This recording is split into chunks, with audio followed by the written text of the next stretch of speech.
At 0123 on April 26, 1986, the reactor of Power Block 4 of Chernobyl NPP is destroyed following a series of thermal explosions.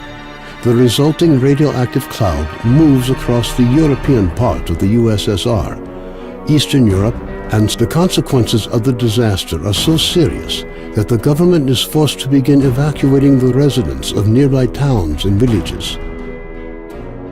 A 30-kilometer exclusion zone is created to stop residents from returning to the contaminated area. Despite the disaster, the Chernobyl NPP continues to operate.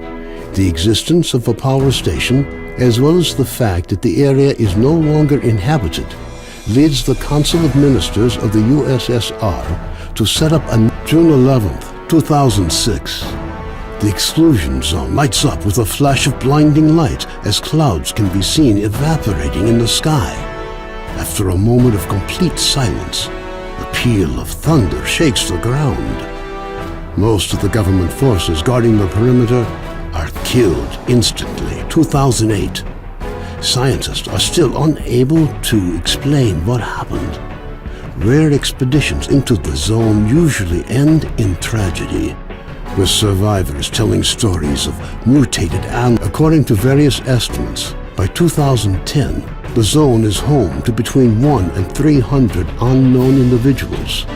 They call themselves stalkers and make their living by collecting anomalous formations known as artifacts, which they sell for 2011.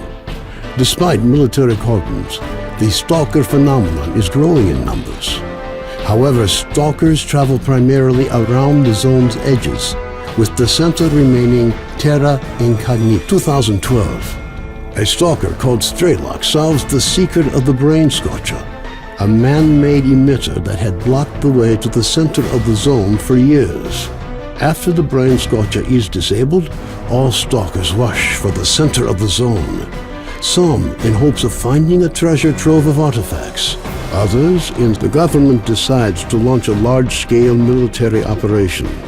Operation Fairway, as it came to be known, involves using maps of anomaly fields to maneuver helicopters to the CNPP.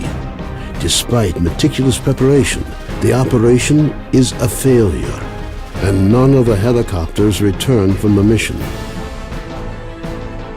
Major S.T.A.L.K.E.R, a USS special agent, is sent into the zone to investigate the disappearance of the helicopters. Disguised as a stalker, equipped with a regular assault rifle, 2 weeks' worth of supplies, and a radio to communicate with HQ, the Major begins his journey towards the center